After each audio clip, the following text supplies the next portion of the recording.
Welcome back to what I hope will be a great week for you here at the Helena Middle School. On today's Bob lesson, I'm going to continue talking about friendship dartboard, but kind of looking at it from a different perspective today. I'll review a little bit on what I talked about last week in terms of friends and different levels of friendship and how it's okay to have different levels of friendship. I got friends that I'm really close with, keep in touch with basically every day. Got friends that I keep in touch with maybe once a month. Got friends that I keep in touch with. Hey, I'm going to be in town. Let's grab lunch. Haven't seen them in a year, and that's all okay. On this week's Bob lesson, I'm going to talk about how as you go out on a dartboard, the people you tend to spend time with are the people that you have common interests with, common values with. Things that you share in common with those people, and how that can kind of slowly change from one lane to the other as you expand outward and as you get older. So let's get rock and rolling on this Bob lesson. Hope you guys make it a great week at the Helena Middle School. All right, this week's Bob lesson is titled Friendship Dartboard Part 2. Don't get confused. It's going to be a little different variation from last week. All right, but first, let's be our best this week at HMS. Let's be safe, let's be responsible, let's be respectful, and let's be a learner. All right, before we get going on Friendship Dartboard, I want to do a little intro with this guy here on my left. His name was Erik Erikson. Erik Erikson was a famous psychologist that developed psychosocial development. And he basically said that every life stage you go through in life, that life was broken up into different life stages.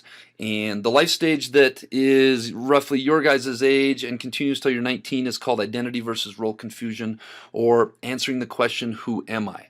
And he basically stated that from age roughly 12 to 19, the major thing going on with human beings and their development is answering that question. Who am I? Where do I fit in?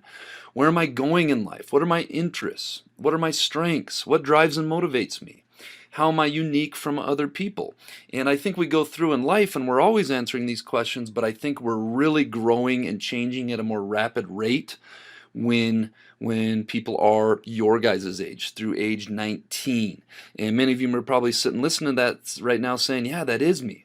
You know, as you come through elementary school, well, you're not really that much different from other people. You all wear kind of the same clothes and act roughly the same way. It's not till you hit middle school where people really start changing and becoming who they are. And the reason I want to talk about this is because of this picture that I shared with you guys last week. Remember this picture right here? Surround yourself with those on the same mission as you. Well, what does this picture and the last picture of Erik Erikson have to do with each other? Well, simply, if you don't know who you are and you don't know what you're about and you're trying to figure these things out, your friendship group is also going to change at the same time. Remember, I really encourage you guys to surround yourself with a friendship group of people that are going to build you up and that are going to support you and that have common goals and common values and common interests. Well, if you're constantly trying to figure that out from age 12 to 19, your friendship group is probably going to change along with it. All right, so this brings us back to the friendship dartboard. I talked about the friendship dartboard last week. We talked about friendship dartboard, how there's different layers of friendship. You have your inner circle, the people you trust the most, that you confide in the most, that you spend the most time with and you put the most energy into. And then you had your intermediate circle, which was the next layer of friendship. People that you're good friends with, you keep in touch with, but you don't maybe put the most effort and energy into.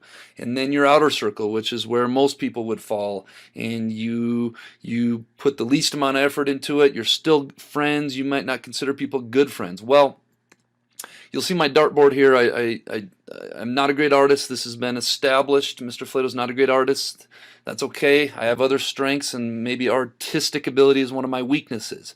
But we're going to be going over a new dartboard theory today, where we're going to talk about subgrouping and friendships and who we choose to be in our friendship group and how we go on a similar path and we're different from other people. So I'm going to put some color on this here in a little bit, and we're going to get rid of the dartboard on the left and focus on the one on the right.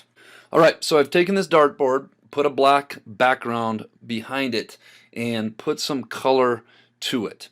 And the color is going to, well, the whole dartboard is going to represent maybe a community or a society, or in this case, maybe Helena Middle School. And you'll notice that on this dartboard, I've got some different colors. In the upper right, I've got an orange. On the right, I've got a blue. On the bottom right, I've got a yellow. On the bottom left, I've got a white or a silver. On the left, I've got a darker blue, and on the upper left, I've got a green. And what these colors really represent is different subgrouping or different friendship groups that we may have here in this school. Now, I know I only have 1, 2, 3, 4, 5, 6 different colors because I could only do so many colors, but maybe in a school like ours, maybe we have 25, 30, 40, 50 circles. When you look around the lunchroom, you see different groups of people sitting together every day, and it's a natural thing to gravitate towards certain people when it comes to making friendships. We talked about the dartboard from last week and our friendship groups. Well, this is a natural thing. Matter of fact, in the counseling world, we call this subgrouping, and these are the people that within the group that we choose to spend and hang out and spend our time with. We spoke before about people who are probably in your subgroup or your friendship circle. These are people that you share similar beliefs with. These are people that share similar interests as you. These are people that share similar values as you. These are people that you just relate to. You just happen to relate to one another. And these are people that share similar goals as you. When we talk about the Lions, surround yourself with people on the same that have the same vision and the same goals as you and that are on the same mission as you. And this is what friendship groups are really about. Now, let's pretend that you're 11 to 14 years old when you are starting to explore who you are and who is in your friendship group. And let's pretend that that you choose to be a certain color. Maybe my upper right, and I'm just making this up on the fly, are athletes, people that like sports. Maybe far right are people that are my gamers, my blue. Maybe my yellow are people that are into dance and ballet. Maybe my white are people that are just really into school and academics. Maybe my people on the left in the blue are people that are my thespians that are into to drama and acting. And maybe my upper left are people that are into music. And I'm just making this up. Well, you get to be 11 to 14 years old and you realize, I hang with certain people and we kind of stick together. And let's pretend now that being 11 to 14 years old, you're closer to the bullseye. Maybe you are, I got my thing here. Let's pretend that I'm in this athlete group, and maybe right here is 11 to 14 years old. Notice how you can be in this red category or this orange category right here, but still be in a different lane, a dartboard lane from other people.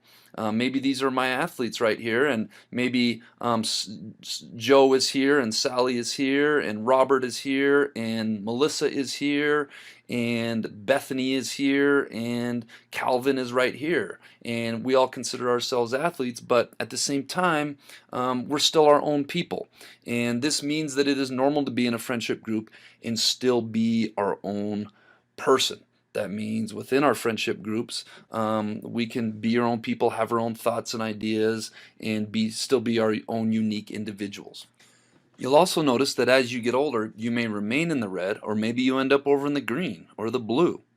And the thing I want you guys to know is that's normal too. Maybe you start out where sports are really important to you, and then maybe you get into music, or maybe you get into thespians and drama or gaming or dance or whatever it is. As your interests start to change and you start to answer that question, who am I? Your friendship group or where you're at on the dartboard may change too. And the most important thing I want you guys to know is that is a normal thing. Now, let's pretend by the time you're in high school, you're still in the red and you're outside and further away from the bullseye.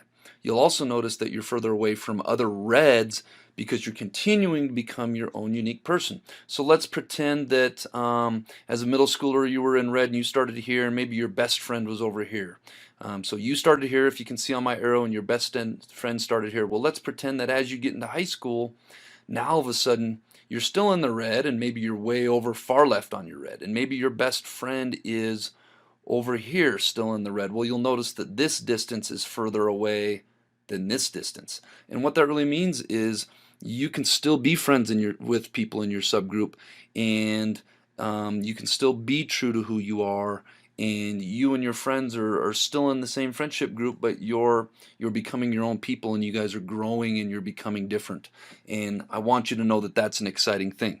And the reason that I did this lesson and the reason that I wanted to talk about this is because so many times I talk to 6th grade students who were friends with somebody in elementary school, and now that they're in middle school, they've become friends with other people, and maybe they grow apart from some people. Or maybe I talk to eighth grade students who used to be really good friends with so and so, and just over the years they've changed, and that other person has changed, and they are now better friends with other people that they didn't used to be friends with. And as you get into high school, and as you get into post high school, you're going to continue this. I think my inner circle, going back to last week's dartboard, the people that are in my inner circle weren't even on my dartboard period when I was in middle school or high school, because I hadn't met them yet. Now all the people in my inner circle, or all the people in my color zone here, are people that are basketball officials, or coaches, or in education, and those are the people that I hang out with, and that's a normal thing. And some of the people that used to be maybe in my color realm, or maybe that I was really tight with when I was in middle school or high school, I don't really keep in touch with anymore, and that's okay. That's a normal thing of normal part of growing up. So, what are our takeaways? Let's review what we're talking about today. You are in the midst of rapid growth and self-discovery from ages 12 to 19 years old, and for many of you, this is just starting, and it's a little uncomfortable, and I want you to know that that's okay. That's normal. And this is going to cause your friendship circle to grow, evolve, and change. And having a changing and evolving friendship circle is a normal thing. Choose friends that build you up, encourage you, and help you reach your goals and your dreams. And this picture right here of these lions, another picture of lions, says basically the same thing. Keep people in your life that truly love you, motivate you, encourage you, inspire you, enhance you in your life, and make you happy. All right, and we are now on to the quote of the week. And the quote of the week is, it happens to everyone as they grow up. And this is kind of what this Bob lesson is about.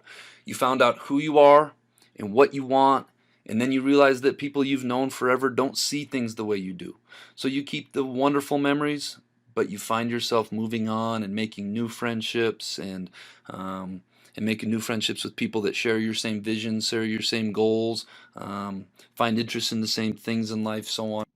Let's get on to this week's Jelly Bean Question of the Week winners. We got Riley Fox. We got Molly Kreider. Fun fact, Molly, I grew up with your dad, just right up the street on Rodney Avenue. Kaylee Kramer, excuse me, Annalise Wade, and Emily Hansen. This one was super interesting. A bunch of you had a glow stick, and the original answer was an egg, and you all are right. So I'm going to accept both answers. What do you have to break before you can use? Nice work, crew. All right, this week's Jelly Bean Question of the Week. I'm tall when I'm young and short when I'm old. What am I? This is not Benjamin Button, for those of you that have seen that movie. Hint, if you know. Submit your answer. Remember your first and your last name so I know who you are. Get it turned into the Bob box by the end of the week.